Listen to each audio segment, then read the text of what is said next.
I got kind of distracted a little bit. Let's move on to the last part. So you just ordered a pizza that hasn't been sliced yet. It's one of those bake from home pizzas. Okay? And you invite just 2 reliable friends who will not give you the maybe treatment. They're just gonna, they're actually going to show up. How nice of them. But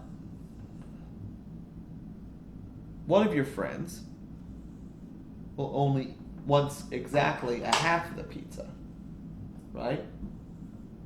And your other friend wants exactly a third. Okay? So one of them wants this much, and the other one wants this much. Now if we cut into thirds, we can't get a half out of a third. And if we cut into halves, we can't do a third there. So we have to think of a number that can either break into groups of 3, but also could break into groups of 2. And a number that does that is 6. You just have to do what we did with 3 and 4, or 5 and 6. You just multiply, and you'll get that 6. So we have 1/3 and 1/2, right? But 1/6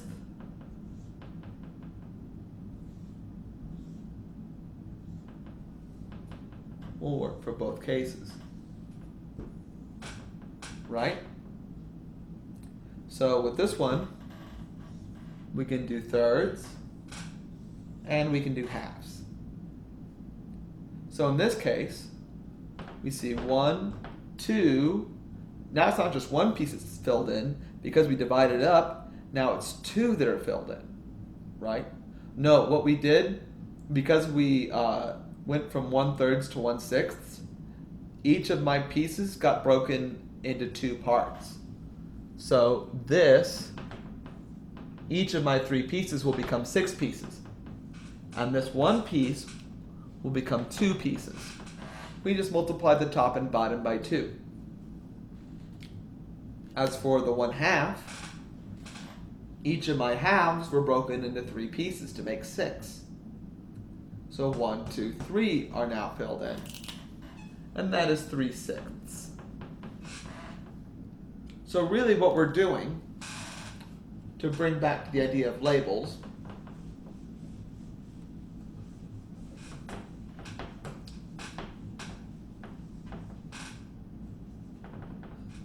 we are taking our 1/3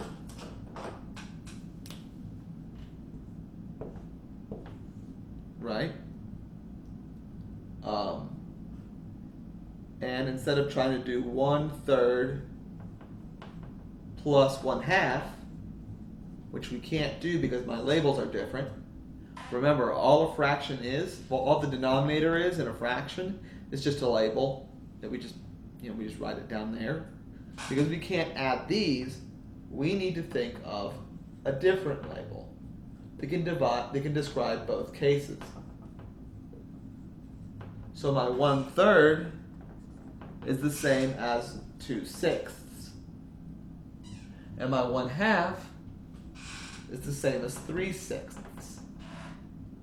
So to talk about this question, it asks, how many slices should you make so you can be sure everyone gets what they want? That's 6 slices were made so everyone can be fed the share they want. And how many total slices will be eaten by Alice and Bob? It's going to be 5/6. Okay? Because my 1/3 and 1/2 become 2/6 and 3/6, which will become 5/6.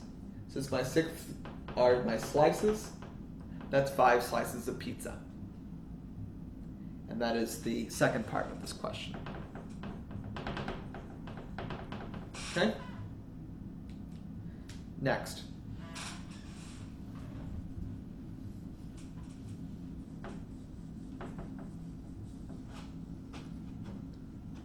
So, our 2 friends, Charlie and Daniel, felt left out because we did not invite them along for our little 2-person pizza party. Or really it's 3 people. I guess we only got the 1 slice left over. So they want to have their own little party. They're feeling all left out. So you invite them over for pizza as well. Or they have their own party.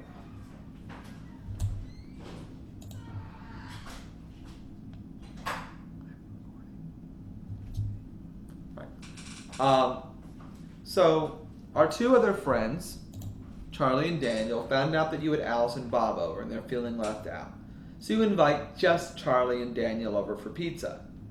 You remember why you didn't invite them in the first place, because Charlie wants half of the pizza and Daniel wants a fifth, which is a weird request. A fifth of a pizza. How many slices should you make?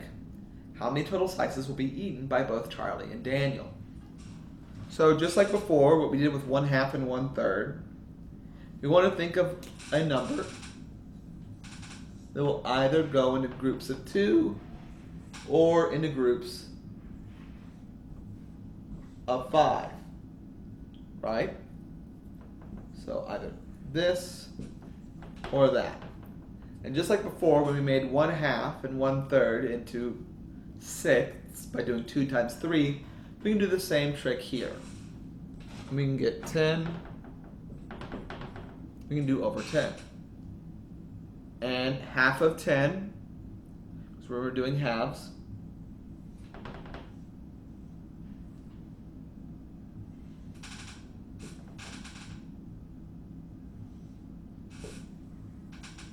Yuck, that's ugly. Point being, that's 1, 2, 3, 4, 5. Half of 10 is 5.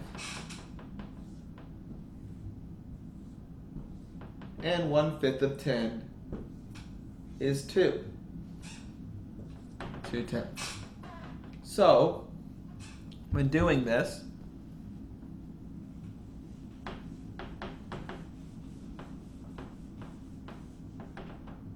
instead of writing 1/2 plus 1/5, we can do, we can add tenths instead of halves and fifths. Because a tenth can be broken into half, and a tenth can also be broken into fifths. And that's 5/10 plus 2/10, because these are equal statements, right? Equal expressions. So 5/10 plus 2/10 is 7/10. So for this one, we decided that we could break it into 10 slices. And of these 10 slices, one of my friends will have the 5 slices, that's half, and the other friend will have the 2 slices, that's a fifth. And in all, the 2 of them will have 7 slices, allowing you to have the 3 remaining. So 10 slices and 7 slices is the answer to the next one. So this was to get you to understand the idea of fraction addition. But really all we did was I took my 1/2, and I multiplied the top and bottom by 5. And that gave me 5/10.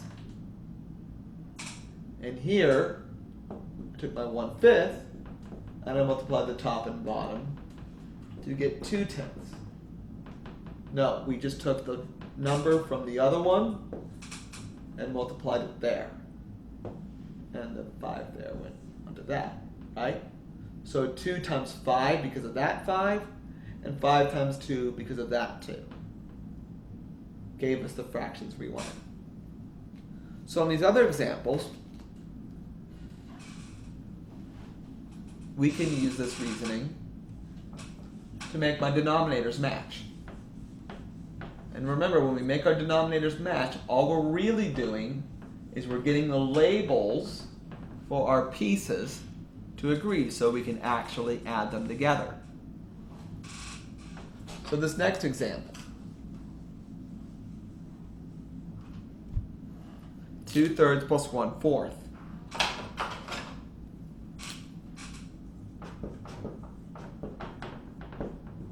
We need to find a denominator, or really it's just a label, that matches. So a number that divides both 3 and 4. And to easily find that, you just do times 4 and then times 3. You do it on the top and bottom, and we get 8/12 and 3/12, which gives me a total of 11/12. Okay? And that's just that idea. If we move along. So, yeah, that one's 11/12.